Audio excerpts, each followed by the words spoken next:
Okay, on to nervous system part 3. This is going to be a short one because I have lab in a few minutes, but I'm trying to cram in as much content creation as I possibly can. So let's move along. So graded potentials take place in particular parts of the neuron and are associated with particular kinds of channels. So we've already talked about this a little bit, and there's a lot of content on the short videos, A&P topic by topic, like series of little mini lectures. However, never hurts to repeat. So remember that graded potentials are associated with chemically gated ion channels. So this means that they are going to be of a magnitude or height that is proportional to how much neurotransmitter is released. And so these ion channels are localized to dendrites and to neurosomata, which is the name for plural of neuron cell bodies. So remember that we have a resting membrane potential that is achieved using our sodium-potassium pump and our leak channels. And then if we have these little channels here, which only open when their favorite neurotransmitter is present, once each side of that channel is going to bind to the neurotransmitter, it opens like a regular ion channel, and we get the influx of sodium entering the cell.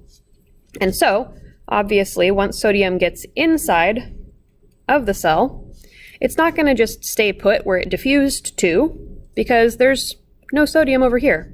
So, by the laws of diffusion, that means that it's going to diffuse laterally once it gets inside, and that lateral diffusion we call a local current.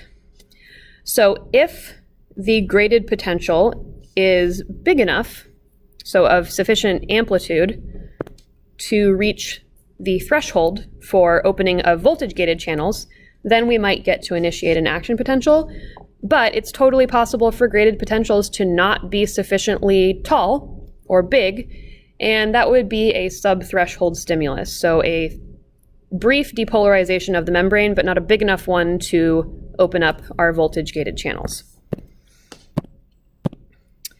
So, accordingly, graded potentials vary in strength, and you heard me say the word amplitude, so here's what I mean by that if you're not familiar with that term. Amplitude is the height of a curvy waveform. So the vertical distance, the y-axis distance. So they vary in strength, meaning amplitude. They are local, meaning that the effect of one in one particular membrane patch decreases with distance. So the further away you get from the chemically gated channels that are binding neurotransmitter and opening, the weaker the potential is. And they do not propagate, so they do not self-reinforce and move or spread along the cell membrane in the same way that action potentials do. So I'm being careful to talk about graded potentials very intentionally, and I'm reminding you about their features a lot because one of the skills that you'll need to show to attain mastery, and get an A therefore, is going to be a sophisticated understanding of the difference between graded potentials and action potentials, and the meaning of that difference. So what influence and effect that has on the physiology of these systems. So that's why I'm being so careful about how I talk about those things. It's important to note also that they can be in the hyperpolarizing direction. So if I want to prevent a neuron from experiencing an action potential or decrease the likelihood that it experiences one, instead of depolarizing it, pushing it more in the positive direction, I can push it away. I can, for example, cause it to let some anions in, maybe chloride. And that's going to make it even more negative, hyperpolarized, which will make it more difficult to excite it to threshold because it's just further away from threshold. So we'll talk about excitatory and inhibitory postsynaptic potentials a little later, but this is your preview of them.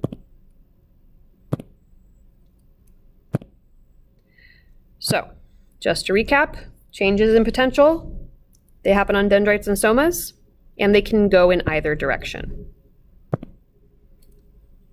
Okay, so Recall, we talked about the morphology of neurons, so the shape names of them and what those shapes mean. So this one happens to be multipolar in shape. And what that means is it's probably a motor neuron or an interneuron. So you can make conjectures about the functions of certain neurons based on their shape. Parts-wise, we've got dendrites, we've got the neurosoma, we've got the axon, we've talked about axoplasmic transport within the axon, and now, drum roll please, we will talk about action potentials. So again, as I mentioned previously, there's a lot of different ways to absorb and learn action potential content that is available on my YouTube channel. It's probably one of the first really hard things conceptually for most A&P students because no one's really used to thinking about electricity as being wet or any of this tiny stuff. So I offer it to you in a variety of formats so that you can have the best chance of internalizing it. So I've talked it to death. I'm tired of talking about it, although not really. I really like action potentials. But if you want to hear me talk about it a lot and even more, there's lots of ways. So action potentials at their most basic are described as a disturbance in membrane potential that is propagated, meaning it spreads away from the site of initiation. So I'm just going to write that. And it does so by itself. So it's self-propagating. Let's add that word. So in this case, in action potential land, we have action potentials that proceed along an axon, and there's directionality to that as well. So they unidirectionally proceed from the axon hillock down the axon away from the cell body and away from the initial segment and towards the axon terminus. You never have action potentials going from the axon terminus backward. It's not a thing. So, action potentials are initiated by a change in membrane voltage that reaches their threshold for opening. So, the stimulus that gets us to this point from resting is going to be a graded potential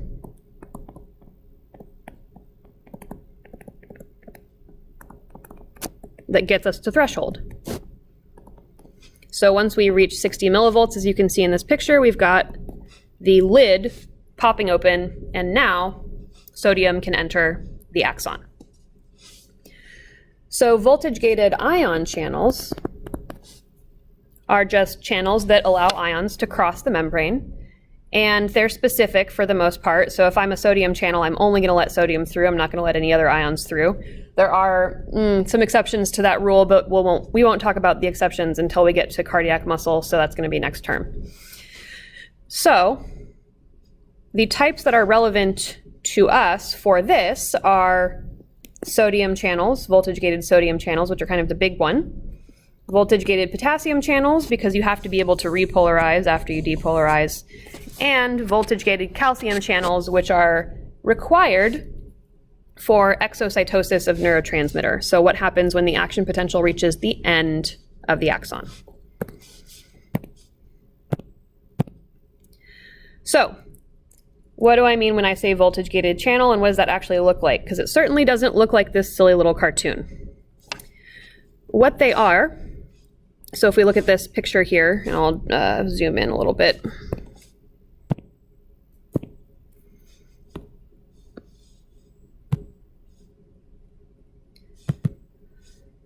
I want presentation tools. Okay, whatever. Anywho,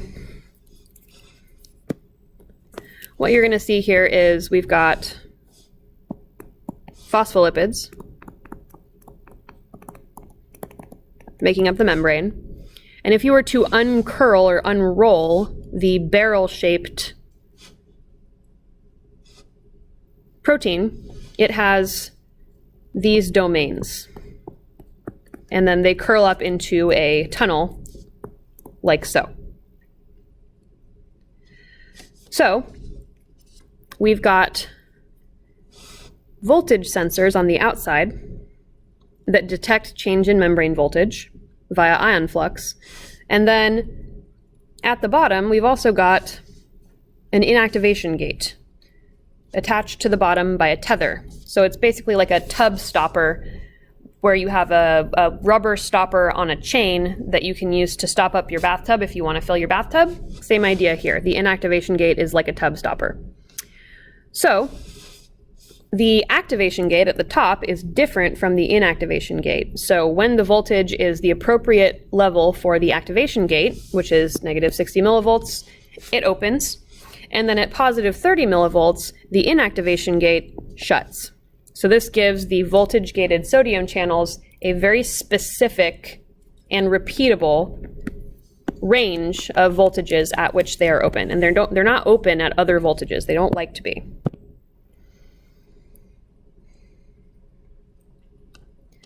So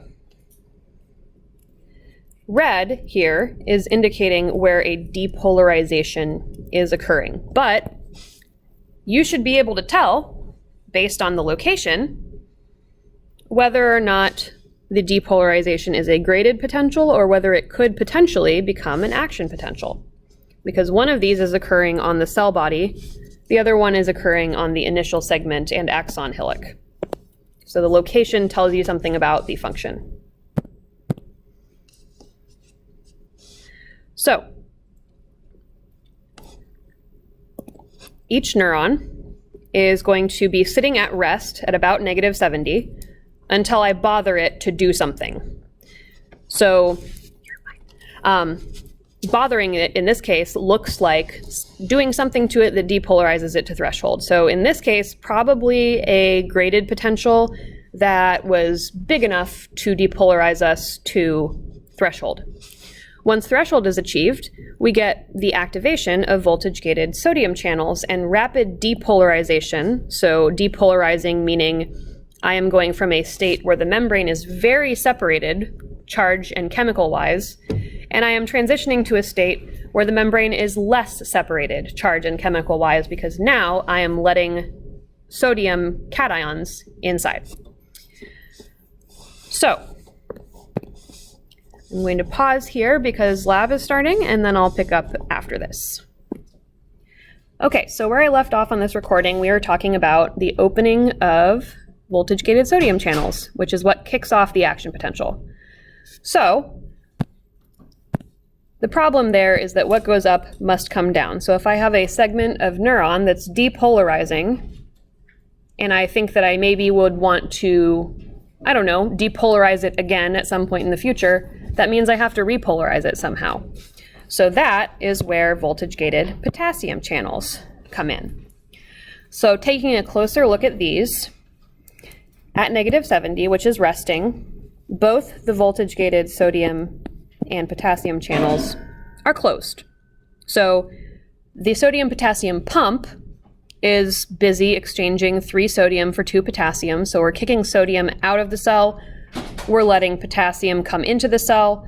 We're creating a separation of both charges and chemicals, which drives our potential energy for action potentialing.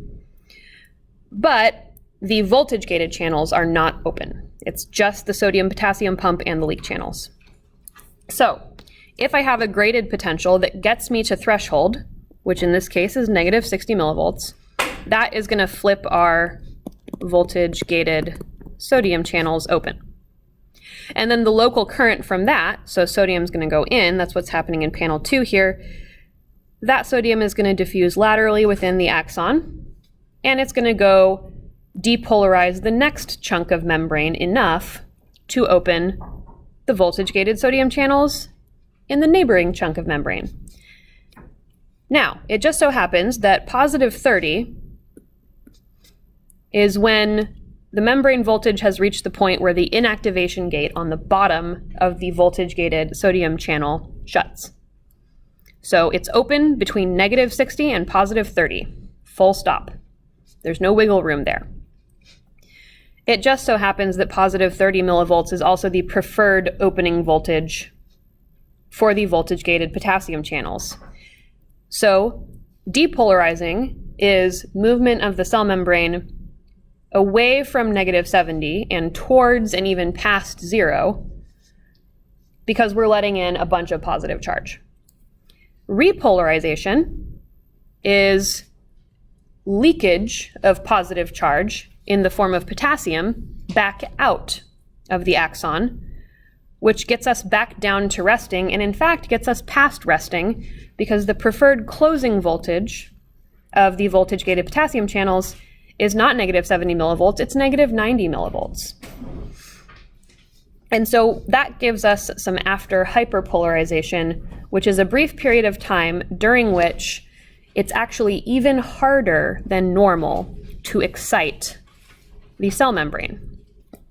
So we'll talk about hyperpolarization and what that can mean a little bit later, but this is your first exposure to that concept.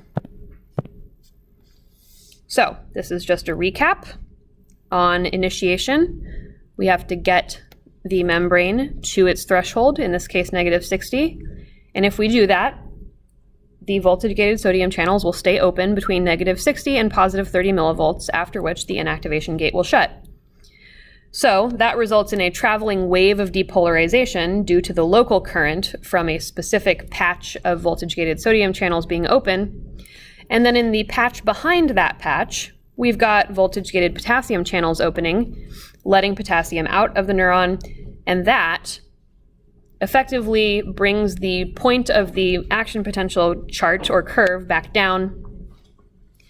And the lag in closing, because they close past -70, leads to that temporary hyperpolarization. So these properties of voltage-gated channels, specifically the voltage-gated sodium channels, impart some very specific rules, and that also keeps the shape of the action potential consistent. So if I were to chart millivoltage over time, and I will, what you'll see is that while graded potentials can be various heights and tallnesses, action potentials are always the same waveform and they're always the same height. So voltage-gated sodium channels only open in response to their preferred voltage range. And because we have this, it's either open at -60 or anything below that not, they're also all or nothing. So there's no such thing as doing an action potential halfway. If you depolarize, you must repolarize. And if you depolarize, you're always going to get to +30. It's never going to be like the action potential starts and then it's like, ooh, I'm going to stop at +20 this time. That's not a thing. Because of the local current, they're always propagated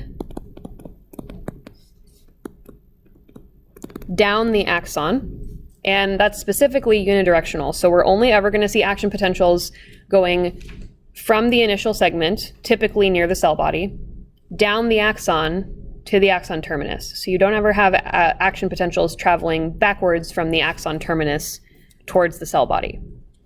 So they travel down the axolemma until they get to the axon terminus, at which point some magic happens. And I'll describe this magic momentarily.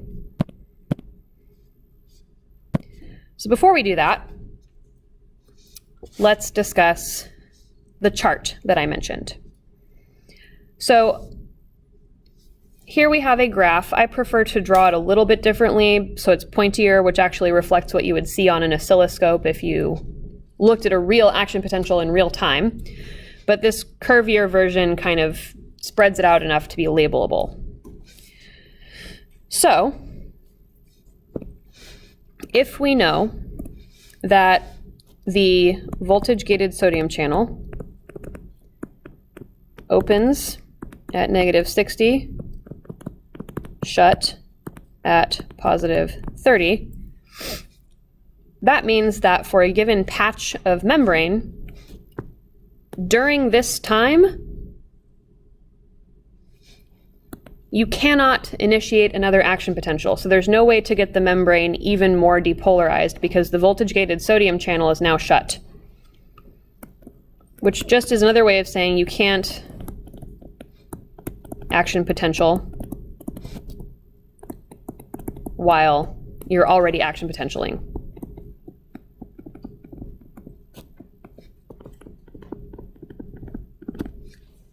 So that's what the absolute refractory period is. It's impossible to get that neuron to do another action potential during that time. During the relative refractory period, which occurs during hyperpolarization, because the membrane is hyperpolarized, meaning it's more negative than usual, it's negative 90, that means that we can still get this to threshold up here at negative 60. It's just that because it's so much more negative, it's harder to do. So we'd have to take a very strong graded potential in order to make that happen. So that's what that relative refractory period means. Absolute is absolutely no more action potentials. Relative is maybe, assuming that our stimulus is big enough or strong enough. So this brings us to the difference between propagation styles. So this is the part that myelin helps with. So even though a continuous propagation of an action potential is pretty fast, it still happens on the order of milliseconds. Propagation of action potentials is dramatically sped up by the presence of myelin. And in the case of myelinated axons, we call the style of conduction saltatory, meaning, and saltation is the fancy science word for jumping. So saltatory means the area of depolarization jumps from node to node. So instead of having to chug along down the membrane like a choo-choo train where it has to go over all of the track, saltatory propagation allows the depolarizing patch of membrane to jump from node to node, and that rapidly speeds up. So the rules for speed of neurons, and some of the fastest recorded neurons are squid giant axons. If the axon is really wide, so wide in diameter, and it's myelinated, that creates a cable property that makes a wicked fast axon. So those squid giant axons are very well studied. We have some that are almost as fast, but not quite that fast. So let's have a peek at saltatory conduction. Oops, I meant to zoom. There. So you might be wondering, well, why does covering up part of the axon help speed up conduction? Wouldn't that slow it down? And that would be a good question. But we have to remember that this is all diffusion. So the influx of sodium getting us up to positive 30, that's diffusion. So as long as the channel is open, sodium's going to diffuse naturally down its concentration gradient. So if the concentration gradient is really steep, meaning that there's lots more of something outside than there is inside, and if you have a very tiny amount of plasma membrane with lots and lots and lots and lots of channels, the minute all of the channels in one patch snap open, so that's what this is, suddenly there will be a ton of sodium here, just on the inside of the membrane, that wasn't there moments before. And because of all the channels, it's a very rapid influx, and the concentration of sodium in that patch of cytosol, or axoplasm is the other word for it, is suddenly through the roof. And what that does is it creates a situation where the local current, which is the flow of sodium laterally within the axon, the local current moves much more quickly to the next patch of membrane. If we have this controlled diffusion where we have little just bare areas of axon that have oodles and oodles of channels in them.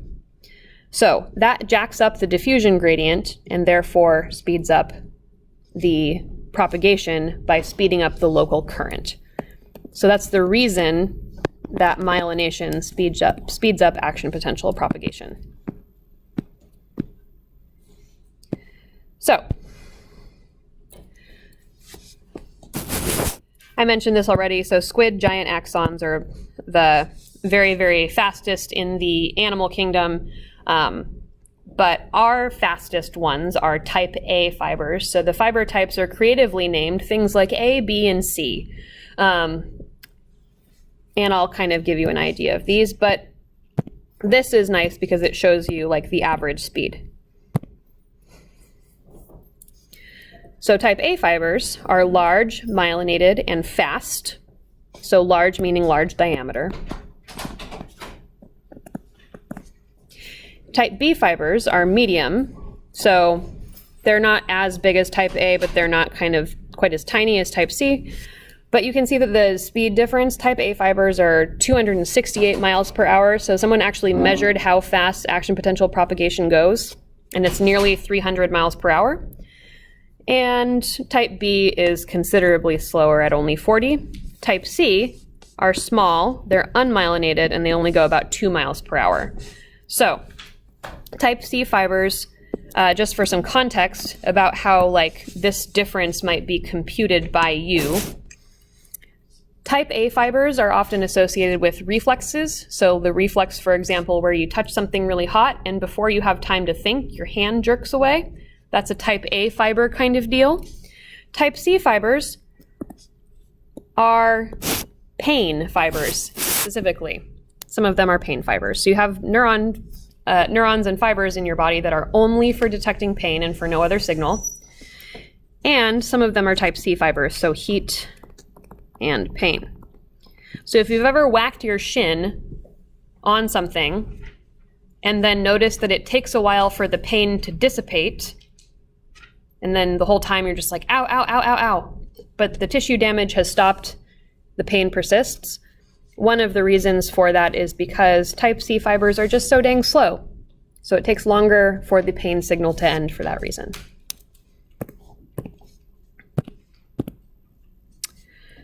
So there's a breakdown. So temperature, pain, and touch are primarily type B and C. So I mentioned C on terms of pain and temperature. Visceral motor commands are primarily type B. So specifically smooth muscle. And then type A is anything that needs to respond quickly. Okay, so synapses deserve their own PowerPoint. So this is where I'm going to end this particular video. And in the next video, we'll talk about chemical synapses and pre- and postsynaptic cells and pre- and postsynaptic potentials and how they influence how neurons talk to each other.